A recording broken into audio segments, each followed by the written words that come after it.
Hello everyone. Last video में हमने simple microscope पढ़ा था। अब इस वीडियो का टॉपिक है कंपाउंड माइक्रोस्कोप। ये क्या करता है, उस ऑब्जेक्ट की जो इमेज है उसको और बड़ा कर देता है।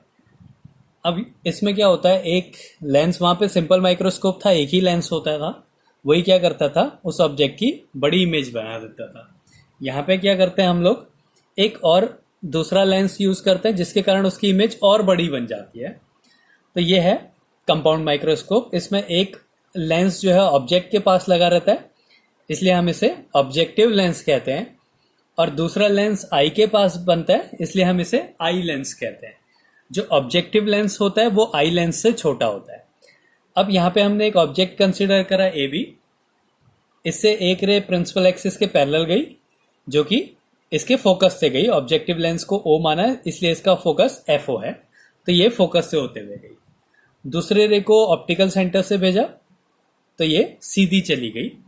तो यहाँ पे क्या है, ये दोनों रे इंटरसेक्ट कर रहे हैं, तो यहाँ पे इसकी इमेज बन गई। अब ये इमेज जो है वो ऑब्जेक्ट की इमेज से बड़ी हो। अब हमने क्या करना है, इसको और मैग्नीफाई करना है, इसको और बड़ा करना है। तो इसको और बड़ा करने के लिए, इस ऑब्जेक्ट को बड़ा करने के लिए हमें एक बड़े लेंस की जरूरत होती है। इसीलिए क्या होता है, जो दूसरा लेंस होता है ये ऑब्जेक्टिव लेंस से बड़ा होता है, क्योंकि यहाँ पे अब ऑब्जेक्ट, इसके लिए ये जो इमेज बन रही है, पहले वाली की जो इमेज है वो दूसरे वाले के लिए ऑब्जेक्ट बन गया है। अब ये ऑब्जेक्ट बड़ा है, इसलिए इसको और ज्यादा बड़ा दिखाने के लिए बड़ा लेंस चाहिए, जिसको जो आई के पास होता है, इसलिए इसको आई लेंस कहते हैं। इससे क्या करा, अब ये ऑब्जेक्ट है, इससे एक रे पैरेलल गई प्रिंसिपल एक्सिस के, जो कि फोकस से होती चली गई। ये जो पॉइंट है, ये पॉइंट इसका फोकस है, आई लेंस का फोकस है। और एक जो है ऑप्टिकल सेंटर से चली गई, इसको हमने ई माना है आई लेंस के लिए, ये चली गई। अब ये आगे नहीं मिल सकती तो इसको पीछे लेके आए, तो पीछे लाने पे ये जिस पॉइंट पे इंटरसेक्ट करती हुई दिखेंगी वहां पे हमें फाइनल इमेज बनी। तो ये फाइनल इमेज जो है ये हमें मिल गई। ये उल्टी इमेज है, लेकिन बहुत ज्यादा इसको हमने मैग्नीफाई कर दिया, बहुत ज्यादा इसको बड़ा कर दिया। तो ये इसका रे डायग्राम है। ये एग्जाम में काफी पूछा जाता है कि कंपाउंड माइक्रोस्कोप का रे डायग्राम बताओ, तो ये इसका रे डायग्राम है। अब हमने इसकी मैग्नीफाइंग पावर निकालनी है।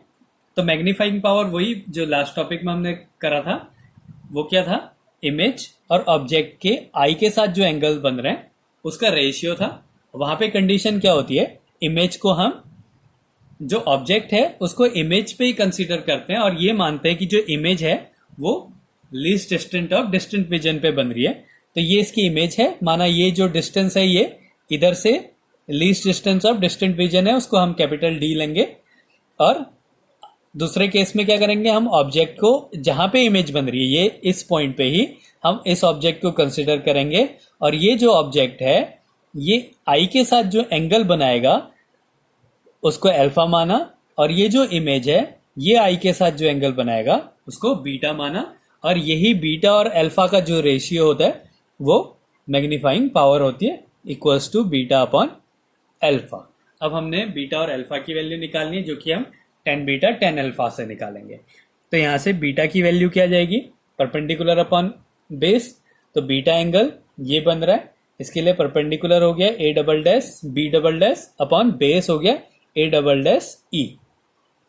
तो ये हो गया A double dash B double dash upon A double dash E. तो ये आ गया बीटा की वैल्यू।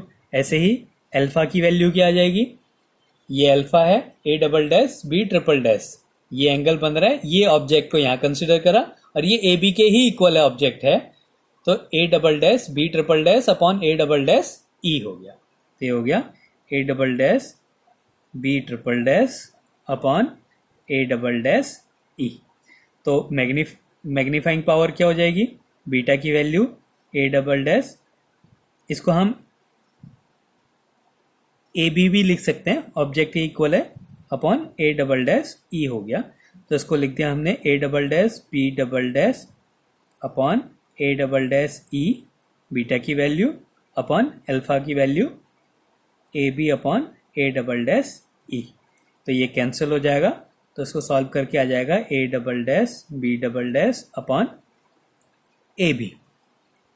इसको हमने थोड़ा सा चेंज कर दिया, इसको लिख दिया हमने A double dash B double dash upon A dash B dash into A dash B dash upon A B, मतलब ए डैश बी डैश से ऊपर नीचे मल्टीप्लाई कर दी, ये हो गया A double dash B double dash upon A dash B dash, A dash B dash upon A B.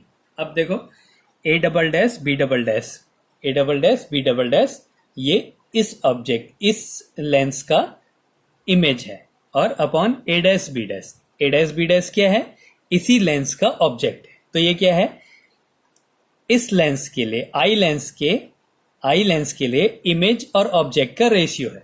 तो image और ऑब्जेक्ट के रेशियो को बोलते हैं लीनियर मैग्निफिकेशन। इमेज और ऑब्जेक्ट के रेशियो को बोलेंगे लीनियर मैग्निफिकेशन। तो ये हो गया, इसको हम लिख सकते हैं एम मैग्नीफाइंग पावर, जो मैग्निफिकेशन हमने पहले पढ़ा है लीनियर मैग्निफिकेशन, ये इमेज और ऑब्जेक्ट के साइज का रेशियो होता है। तो ये इमेज है और ये ऑब्जेक्ट है, तो ये इसका मैग्निफिकेशन हो गया। इस लेंस को हमने आई लेंस माना है, तो ये लिख दिया एम ई, तो ये मैग्निफिकेशन हो गया। ऐसे ही A dash B dash upon A B, A dash B dash upon A B इस लेंस का इमेज और ऑब्जेक्ट है। ए डैश बी डैश इस ऑब्जेक्टिव लेंस की इमेज है और ए बी जो है इस ऑब्जेक्टिव लेंस के लिए ऑब्जेक्ट है। तो इस ऑब्जेक्टिव लेंस के लिए ये इमेज और ऑब्जेक्ट का रेशियो है, तो ये मैग्निफिकेशन हो गया ऑब्जेक्टिव लेंस का। अब हम इसकी वैल्यू पुट कर देते हैं। जैसे लास्ट वीडियो में हमने जो सिंपल माइक्रोस्कोप पढ़ा था उसमें हमने मैग्नीफाइंग पावर निकाली थी उसकी m equals to 1 plus D upon F, ये था सिंपल माइक्रोस्कोप के लिए। तो जो ये फाइनल इमेज जो बन रही है, इमेज के लिए जो फाइनल इमेज बन रही है आई लेंस के लिए, ये सिंपल माइक्रोस्कोप की तरह है। ये इसका ऑब्जेक्ट है और ये इसकी इमेज है इसके लिए। तो इसके लिए हमने पहले ही फॉर्मूला डिराइव किया हुआ है, और ये जो इमेज बन रही है ये least distance of distant vision पे बन रही है, मतलब ये जो डिस्टेंस है ये कैपिटल डी है और इसकी फोकल लेंथ एफ ई है। तो इस एम ई की वैल्यू हो जाएगी 1 प्लस डी अपॉन एफ ई। किसके लिए निकाल रहे हैं हम, आई लेंस के लिए। ये आई लेंस जो है ये सिंपल माइक्रोस्कोप समझ लिया, इसके लिए एक ऑब्जेक्ट है और एक इमेज है, तो उसका हमने फॉर्मूला पहले ही फाइंड किया हुआ है। तो ये हो गया एम ई की वैल्यू हो गई 1 प्लस डी अपॉन एफ ई। अब हमने एम ओ की वैल्यू निकालनी है। एम ओ की वैल्यू क्या होगी, जो मैग्निफिकेशन होता है वो v अपॉन यू के इक्वल भी होता है, माइनस v अपॉन यू। तो ये क्या हो गया, v अपॉन यू। v क्या है, v ऑब्जेक्टिव लेंस और o v ऑब्जेक्टिव, u जो है ऑब्जेक्टिव लेंस, ये हो गया इमेज और ऑब्जेक्ट की डिस्टेंस का रेशियो। तो ये इसको सॉल्व करके हमें क्या मिला, minus V O upon U O 1 plus D upon F E. तो ये मिली हमें इसका मैग्नीफाइंग पावर। तो इस तरीके से कंपाउंड माइक्रोस्कोप का मैग्नीफाइंग पावर को हम फाइंड करते हैं। तो इसका ये रे डायग्राम और इसका जो मैग्नीफाइंग पावर है एग्जाम में काफी पूछा जाता है, खाली रे डायग्राम बनाने को भी बहुत आता है। तो ये है कंपाउंड माइक्रोस्कोप।